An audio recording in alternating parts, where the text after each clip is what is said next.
essa última temática que encerra a nossa proposta, ela vem assim casada com a que leremos na sequência. Por quê? Porque você tem perguntas diretas aqui. Uma delas é, fim do voto obrigatório. Você é a favor ou contra? Sim ou não? Não dá para ficar em cima do muro, não dá para dizer meias verdades, nem meias ilusões. Você é a favor do voto obrigatório ou é contra o fim do voto obrigatório? O que você pensa nesse sentido? Olha, um belo texto em um tema todo bem engendrado. Existia um gráfico lá atrás que você viu conosco e agora, casadinha com essa situação, com essa temática, a próxima. Vamos dar uma olhadinha aqui, fecha essa terceira proposta.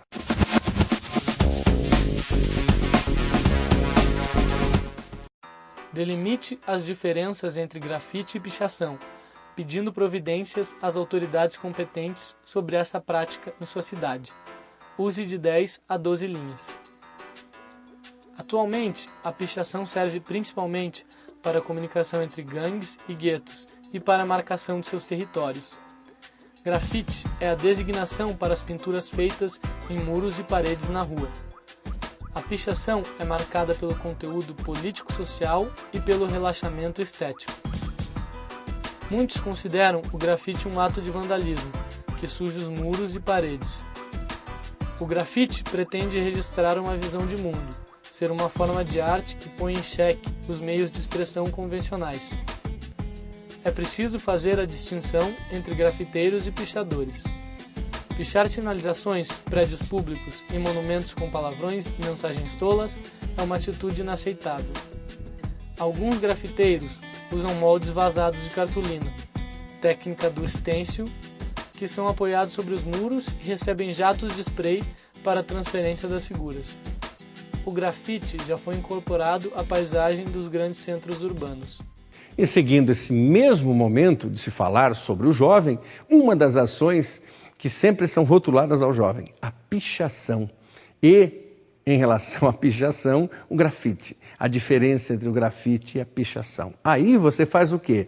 Primeiro dê opinião sobre o fim do voto obrigatório e, na sequência, escreva para a autoridade, para o seu alcaide é o prefeito da sua cidade ou uma outra autoridade que você assim quiser, falando, citando, dizendo, mencionando o quanto a arte pode ser proveitosa se ela for em forma de grafite.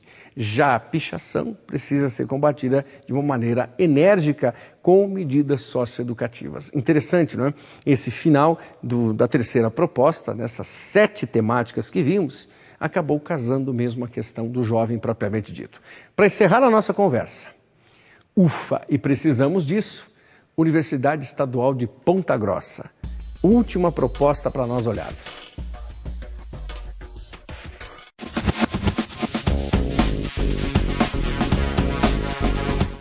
Bafômetro flagra 2 bombons de licor. Em teste supervisionado pela PM, aparelho acusou 0,21 mg de álcool, o suficiente para perder o direito de dirigir por 1 ano. 2 bombons com recheio de licor podem ser o suficiente para que o motorista leve uma multa de R$ 955, 7 pontos na carteira de habilitação e suspensão do direito de dirigir por 1 ano, de acordo com a nova lei que regulamenta os níveis de tolerância de álcool. O teste, realizado em um bafômetro da Polícia Militar, foi feito imediatamente após o consumo dos doces, o que, segundo a PM, pode ter sido a causa de o equipamento ter acusado o alto teor, 0,21 mg de álcool por litro de ar expelido. Pela nova lei, a partir de 0,1 mg por litro, o motorista está sujeito à multa e à suspensão da habilitação. Com mais de 0,3 mg por litro, o condutor pode pegar detenção de até 3 anos. Utilize-se das informações presentes no texto acima e elabore com criatividade, humor e coerência um texto em prosa narrando um episódio em que um personagem recebe infração por consumo excessivo de bombons. E o que lhe pareceu essa proposta da Universidade Estadual de Ponta Grossa, nos Campos Gerais, no primeiro Planalto, por assim dizer? O que lhe pareceu? fazer uma narração, é isso? Quer dizer, criar uma história sobre uma situação em que o indivíduo está dirigindo e ele acaba sendo parado pela Polícia Rodoviária Federal, pela Polícia Rodoviária Estadual, e ele será indiciado, preso, detido porque consumiu bombons de licor. Dá para criar uma história interessante? Claro que dá. A proposta é boa. A possibilidade nessa quarta proposta, dentro dessa temática narrativa, é de permitir que o aluno desenvolva o seu estilo de escrita, um texto em prosa. E nesse texto em prosa, 3 a 4 parágrafos, é possível não só enfatizar a alegoria dessa situação, que parece ser ruim, mas ao mesmo tempo a importância da chamada, entre aspas, lei seca e como ela pode ser preponderante para diminuir os acidentes de trânsito, como de fato diminuiu no comecinho da sua aplicação, quando a comoção nacional existiu. Depois as pessoas começaram a deixar a coisa voltar ao normal. Até por quê? Porque uma lei só consegue ter aplicação efetiva se ela é correspondente a uma fiscalização. Se tem fiscalização, a lei pega. Sem fiscalização, a lei é morta.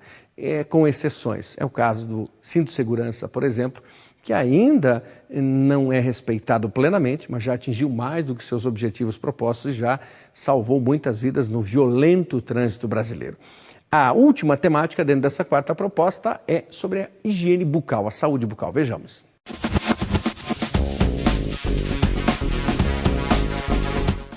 O que é saúde bucal? Saúde bucal representa uma porção indivisível da saúde geral. Ter saúde bucal não significa apenas possuir dentes perfeitos e gengivas saudáveis, mas indivíduos saudáveis com bocas saudáveis. A boca é um meio pelo qual nos comunicamos e expressamos nossos melhores e piores sentimentos.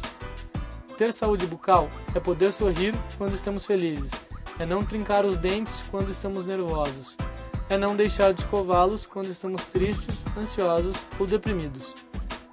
A saúde do indivíduo reflete o ambiente em que ele vive, o nível de informação que possui, o acesso a tratamento e a educação para prevenir e autopromover a sua saúde. A partir da leitura do texto acima, elabore um texto opinativo, apontando medidas que devem ser adotadas para a manutenção da saúde bucal. Essa última temática, dentro da quarta proposta, que é a da Universidade Estadual de Ponta Grossa, pede-nos o quê? Que escrevamos sobre um dos aspectos da saúde mais incidentes, que é a saúde bucal e, é claro, os aspectos da odontologia. Então, a UEPG solicitou 2 situações. Ou você narra ou você disserta. Dissertar sobre saúde bucal, narrar sobre o episódio sobre aquele episódio de um indivíduo que estava dirigindo e foi pego, flagrado em teste do bafômetro porque ingeriu 2 bombons de licor. Escolha essa proposta, faça um bom trabalho e, é claro, privilégio conviver com você nesses momentos em que redigir é necessário. Quantas possibilidades textuais hoje, como trabalhamos, e trabalhamos muito. Por quê? Porque Cascavel, UniOeste, UFPR, Universidade Federal do Paraná, Universidade Estadual de Maringá e o EPG deram trabalho e dão trabalho mesmo. Por isso, reveja esse material. Por favor, é possível ter acesso a essas avaliações através dos sites das instituições de ensino superior. Escreva e, é claro, continue persistindo no seu ideal de produzir bons textos. Até o próximo encontro.